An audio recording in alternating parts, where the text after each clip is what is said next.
Hey, how's it going, everyone? Welcome back. Thank you so much, you guys, for stopping by the Pogo Science channel. Today, we're gonna go ahead and celebrate something very exciting. I finally cracked the top 100, you guys.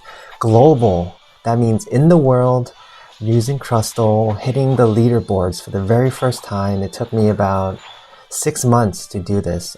So a lot of Crustle games, as you see, 67% win rate was really big. Obviously, I think the Halloween event helped me out a lot, but doing probably half of those games at least in solo queue was very tough, but you gotta stick to it, and I feel really strong, you guys, in terms of my Crustle play. And I've been using Crustle mostly for rank. We're watching a rank battle right now. This is top 100 Crustle, you guys. So next time you check out the leaderboard, feel free to swing by Crustle, sort by Crustle, and see your old boys Pogo Science on there. I think it'll be cool to see a name you recognize, and for those Pokemon Go people watching this video, you can kind of see our old name in a new game leaderboard. So very exciting, you guys. Crustle. Crustle is a Pokemon I've been playing pretty much since it came out. I think it might have took me like a week or two before I really started playing it, but it's really the first tank I learned how to play, because it was really the only tank I had aside from Slowbro. It was obviously everyone got Crustle for free essentially if you had Switch. I don't know if everyone got it for free when they only played with mobile, but there was an event going on where they actually gave Crustle away just like through quests, and I think logging in every day or something. So I remember getting Crustle from that, but before that I was using a trial card for it, which everyone also got, and I really loved it. I loved the mobility. I wasn't even really using Shell Smash during the time. Believe it or not, I was using Rock Tomb, and I think I was using X-Scissor with it. So I've honestly used every moveset with it, and I personally, especially for solo queue and rank, I like the Shell Smash Stealth Rock combo, because if you need to carry, it's definitely something that's huge. And I think Shell Smash is one of the best moves in the game. A lot of people think like, oh well, it doesn't really do any damage. It does increase your attack, but it doesn't do any damage. And you're a tank, so why do you really need to go that fast anyways? But if you want to steal objectives and you want to move around the map quickly, this is a really good move to have. And you get it at level 4, so you can start wreaking havoc as soon as you get to level 4. You start invading enemy jungle, which to me, before there was a Greedent, Crustle was really the best jungle invader, because it just gets you from one lane to the other super fast.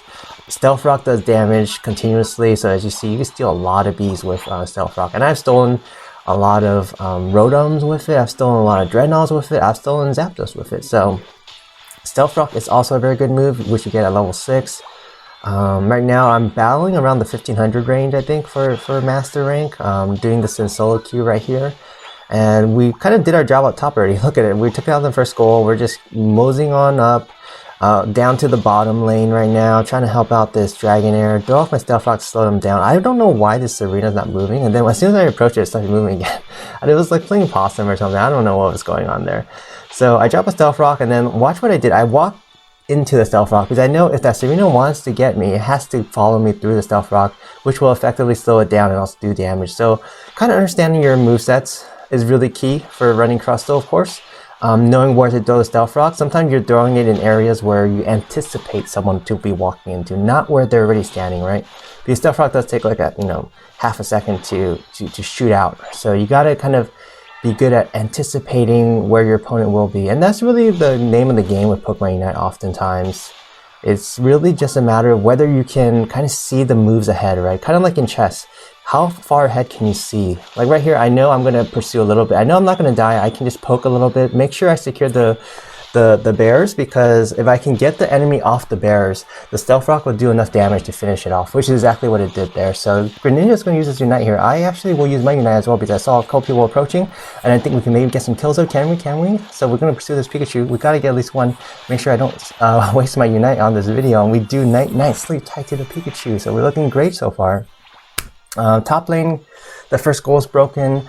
Bottom lane, the first goal on our end is broken. So it's a very close game right now. Crustle itself is looking really good, but as a team, this is a very close game. So we got to keep on moving. I'm going to go ahead and try to see if I can score here. I see a couple of jungle. I'm actually going to invade the enemy jungle. This is where mid-game invasion is huge because a lot of people tend to forget about the jungle. They're focusing on battling, they're focusing on Dread, Rotom, and they kind of forget to go back, especially all these junglers, leaving all this spoiled jungle for me. So I poke a little bit, notice the Pikachu's there, so I'm out. See? I know I have Shell Smash. I can constantly poke over and over and over again. So Dreadnought is ready now, so I'm going to start moseying down. I don't know if someone's already starting it. I call gather to let my teammates know, and I check them out real fast. Also, as you see right there, just super fast. I see Greninja's getting it started, so I'm going to hang around here. I'm just going to see what's going on, see if I can maybe steal, buy some time for my teammates to catch up. And then now we drop the Stealth Rock, we take out Dread, which is huge. Can we survive and get some kills here? Wiggly with the rollout, no. Absol takes care of the Wiggly, and I'm going to go straight up to Dread now. Or Rotom, excuse me. I'm going straight up to Rotom. And I just noticed that both our bottom goals actually are broken now. So as of right now, I believe we might be losing, but can we turn it around? Let's go ahead and go after this Rotom right here. I'm going to help Dragonite just secure it before the Crustle comes. Perfect. So now we have Rotom. Can we take out their top goal and really even up the score here? There's some bees right here. I'm going to go ahead and, or some bears I should say.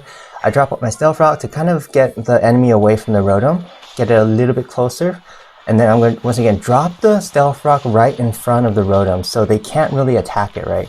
They have to back off, and then that allows the Rotom to advance forward. I use my Unite to try to get them to retreat a little bit more, or get some kills here, and I do get one, but I go down. Rotom is just knocking on that goal's doorstep, but just can't get in. I think the Wiggly should be able to take it out at this point, but the nice thing about this is that Wiggly is wasting all this precious time trying to take that Rotom because Wiggly just doesn't do that much damage. And while Wiggly's taking care of that, it's wasting precious time where it could be farming or helping out the teammates, or its teammates to do damage elsewhere, right? So that's why I think Rotom is underrated, because a lot of people tend to think, oh yeah, if the Rotom doesn't go into the goal, then it's really not doing anything, right? Well, not necessarily, because it takes up a lot of time for the enemy to take it out, right? Because I think Rotom, in my opinion, seems like it's harder sometimes to take out than it is to get when Rotom first spawns, right? After you take Rotom, I feel like it's a little bit harder to take out. I don't know why. Maybe because the pressure of it possibly going into your goal or something. So I'm going to go ahead and go back to farming. With 35 seconds to go until Zapdos, I want my Unite. So with these bears, I know I will get 20% to my Unite move. So with the 20% plus the remaining time, I should easily get to Zapdos at this point. So I really don't need any more farm, but I do want to get to 13 to get the Power Spike, get the Stealth Rock Plus, which I do. So I have 17 seconds to do whatever I want. I'm going to keep an eye on Dread here, just to make sure no one's going to take it. And I'm going to go ahead and try to start it. See if I can call. I'm calling out my teammates. Can someone come? Just Sylveon. It's on its way. Perfect. Can we take it out in 6 seconds? We're going to try. One more. Oh, and then Dragonite comes and we take it. This is huge, just to get the shields right before the Zapdos fight, and it's a very close game. I think the enemy is winning, and we catch them in this bush. Wiggly uses his rollout perfectly. I'm going to use my Unite here to make sure my teammates stay alive.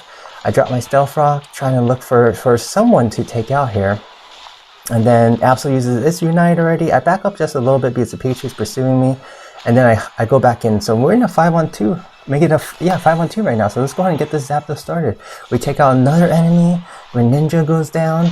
I'm going to go ahead and try to keep an eye out. I see bottom is where the fifth red circle is. So we're going to go ahead and try to take out the Serena comes. And we do. Taking out the Articuno. And I think that should be good for us. I don't think there's anything the enemy can do. They can counter score, but we're going to go ahead and probably score 300 right now. So I drop my 100 in, slow down the Pikachu, use my eject button, collect all these spare balls, make it less likely the enemy can possibly come back in this game. And then I'm going to go ahead and see if I can score. I think there might be enough time, and this extra 82 points could put this game away. And can I get it in time? Yes, perfect. And we're going to go ahead and scoop this up and put it in as well. So that will be that. So yeah, so that's some Crustle rank gameplay for y'all, you guys. I know we still have 40 seconds to go, so I gotta kill these last 40 seconds before I wrap up this video. But yeah, so the thing about solo queue that you saw over and over again is, for me, I like invading the enemy's jungle. not just to gain levels on my end, but also to prevent your enemies from gaining levels, prevent them from charging up their Unite move. It just does so much hindrance to the enemy if you can kind of slow them down from leveling up. As you see right there, the Wiggly's 13 and I've been 15 for a while now, so we really slow them down. And then the lower level your enemy are, of course, when you do the Zapdos fight, you're gonna be able to wipe out the enemies a little bit easier. So, which is what we ultimately did. We took out everyone easily. So, so GG's to my opponent right there. So this game wasn't the one that got me to the top 100. This was one of the first ranked games I played, I think, right after hitting the top 100. So I will keep on playing Crustle. We hit MVP, thankfully.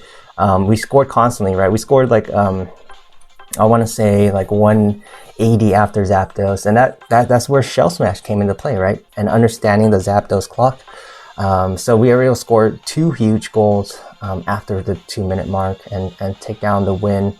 Ultimately 720 to 274, and the enemy actually had a Crustle of his own, but as you see, the stats are kind of different. Not so much in terms of damage, but I did take more damage. Crustle, when you play with this strat, don't expect to take a lot of damage just because you're constantly avoiding the enemy almost. You're constantly going to their jungle, taking down jungle from them, and then running away. I mean, so you're not a traditional tank similar to a Greedent. So don't expect to take a lot of damage, but ideally, if there is damage to take, see if you can absorb it. So in that game right there, you see I didn't absorb much damage because there weren't many moments where I had to, thankfully. So as you see in the rankings, hitting the top 100 for Crustle global. So that's all over the world. With the 9 million downloads they said of the Pokemon Unite app for mobile. So we did it, you guys. We're gonna keep pushing that up the leaderboards, and hopefully you see your boy PokeScience climb to #1 someday, maybe. We will see. So thank you so much, you guys, for stopping on by. If you enjoyed this content, please drop a like, comment, and subscribe, and I'll catch everyone next time. Take care, everyone.